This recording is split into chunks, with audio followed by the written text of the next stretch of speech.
Hello students and parents. જ્યારે આપણે ગુજરાતમાં રહેતા હોય ને તો ગુજરાતી ભાષાનો પ્રયોગ વધારે કરીએ છીએ અથવા હિન્દીનો પ્રયોગ કરીએ છીએ, પરંતુ ઇંગ્લિશ અઘરું પડે છે ને બધાને, મને પડે છે. હા, તો દરેકને ઇંગ્લિશમાં બોલવું ને અઘરું પડે. એઝ વેલ એઝ ઘણા બધા બિઝનેસમેન એવા હોય છે, ઘણી બધી ગૃહિણી હાઉસવાઇફ્સ એવી હોય છે જેને પણ ઇંગ્લિશની જરૂર પડે છે. દરેકે દરેક વ્યક્તિને ઇંગ્લિશમાં બોલવાની જરૂર પડે જ, પણ આપણે કોન્ફિડન્ટ નથી હોતા એટલા માટે નથી બોલતા.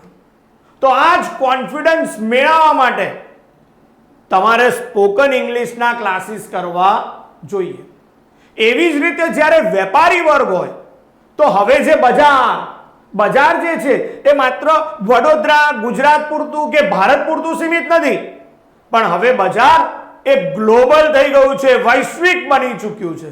અને વૈશ્વિક બજાર ગ્લોબલાઇઝેશન, એની અંદર ઇન્ટરનેશનલ લેંગ્વેજ તરીકે આપણે ઇંગ્લિશનો પ્રયોગ, અંગ્રેજી ભાષાનો ઉપયોગ કરવો જ પડે.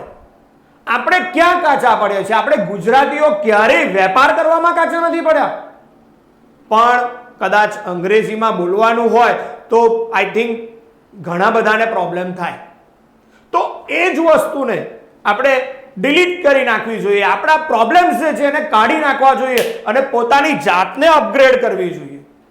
તો દરેક ગૃહિણી હોય એ પણ પોતાની જાતને અપગ્રેડ કરે, બિઝનેસમેન હોય એ પણ પોતાની જાતને અપગ્રેડ કરે, અને વિદ્યાર્થી એને તો ડેફિનેટલી આ વસ્તુમાં જવું જ જોઈએ, આ વસ્તુ આવડતી જ હોવી જોઈએ, અંગ્રેજી ભાષા બોલતા શીખવું જ જોઈએ.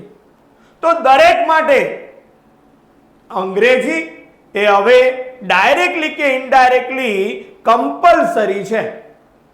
જો આપ બહુ સરળતાથી અંગ્રેજી ભાષા ઉપર કમાન્ડ મેળવવા ઈચ્છતા હો તો આજે જ અમારી કીર્તિ વિદ્યા એપ્લિકેશન ડાઉનલોડ કરો, એમાંથી સ્પોકન ઇંગ્લિશના કોર્સિસ સિલેક્ટ કરો અને એને ખરીદો.